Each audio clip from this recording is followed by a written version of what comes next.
All right, so the brain and pain. Disclaimer, or just note this, that what I'm not saying is that pain is in your head. I'm not saying that you're making it up. I'm not saying that your pain is imaginary and that I don't believe you. I believe you. Okay, I believe that you are having pain. I believe that it's severe.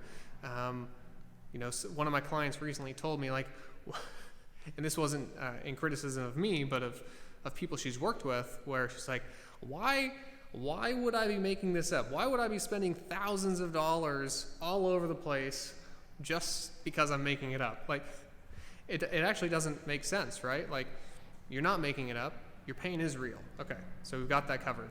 So here's the role of the brain in pain. So if I, for example, if I kick this, ow, right?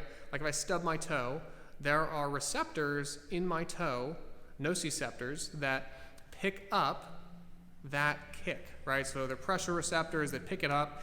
They send a bunch of signals up my leg, up my spinal cord, and into my brain. My brain's role in this is to interpret those signals. Sometimes it interprets those signals if there's enough of them, or there are different scenarios going on, but if there's enough of those signals, my brain will interpret that as dangerous, right? So if it interprets it as a dangerous sensation, I will experience pain. And when I experience pain, since pain is protective, it will try to make me do things differently. So I might start limping, right? I might not want to put weight on that foot. And that's my body's way of trying to protect itself. So sometimes that is accurate, sometimes it is not. So that's the trick. So we always just take our body's feeling on face value.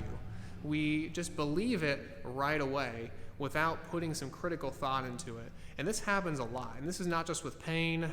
This is with how we feel about ourselves, right? Like there's some days you just wake up, you just don't feel like getting out of bed, you don't feel like interacting, like you don't feel like going to work. You're just like, I just want to lay here. Like what's the point of life? I'm being dramatic, but you get what I'm saying.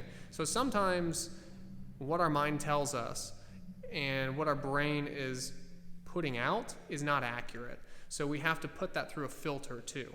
Okay, so we're going to talk about that in future videos too, but just know that all of the information, all of the signals that our body is sending, so whether it's from our back or our shoulder or our knee or anywhere, it's all getting filtered up here, and ultimately the brain is the great decider of how much pain we're going to experience, and it takes all inputs from our movements, sleep, stress, cortisol levels, nutrition, you name it. It takes all of that and it makes this experience and sensation. So it's much more complex than just I have a disc bulge or something like that, okay, even though that might be a contributor.